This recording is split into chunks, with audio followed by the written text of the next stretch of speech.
ஹாய்ங்க, எல்லாம் எப்படி இருக்கீங்க? நல்லா இருப்பீங்க நம்புகிறேன். இன்றைக்கி வந்து பருப்பு துவையல் தான் ரொம்ப ஈஸியாக. என்னென்னா மில்லட்ஸ் வச்சு நம்ம இப்போ கஞ்சிகள் எல்லாம் செய்கிறதுனால டெய்லி ஒவ்வொரு துவையல் மாதிரி அரைக்க வேண்டியதாக இருக்குது.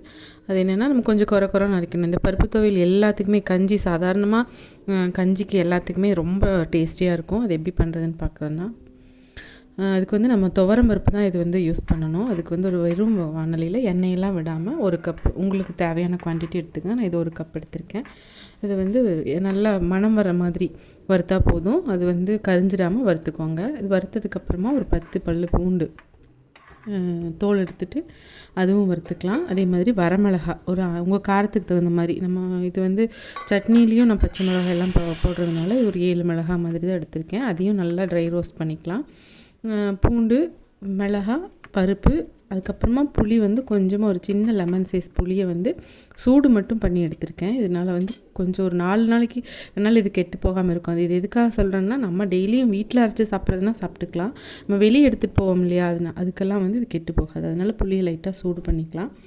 சூடு பண்ணிவிட்டு அதுக்கப்புறமா ஒரு கைப்பிடி அளவுக்கு மாதிரி வந்து ஒரு கப்புனே வச்சுக்கோங்களேன் தேங்காய் பூ. அந்த தேங்காய் பூ வந்து லைட்டாக சூடு பண்ணி எதுவுமே எண்ணெய் விடாமல் சூடு பண்ணுறோம். சூடு பண்ணிவிட்டு கொஞ்சம் நம்ம எல்லாமே கூல் டவுன் ஆகட்டும். எல்லாத்தையும் ஆற வச்சுட்டு தட்டில் வந்து கல்லுப்பு மட்டும் சேர்த்துக்கிறேன். நான் எடுத்து ஆற வச்சுருக்கேன். இதெல்லாம் ஆறுனதுக்கப்புறமா ஃபஸ்ட்டு பருப்பு, வரமிளகா அதை மட்டும் போட்டு ஒரு இந்த பல்ஸ் மோடில் அரைச்சிங்கன்னா ஒரு பொடி பவுட்ரு மாதிரி கிடைக்கும். அப்புறமா புளி போட்டு அதுக்கப்புறமா தேங்காய் பூ அந்த மாதிரிலாம் போட்டு கொஞ்சமாக தண்ணி விட்டு சும்மா ஓட்டின மாதிரி பல்ஸ் மோட்லேயே எடுக்கிற மாதிரி பண்ணணும். ஏன்னா இது நைஸாக ஆகிடக்கூடாது. அதுக்காக தான் அந்த பல்ஸ் மோடு.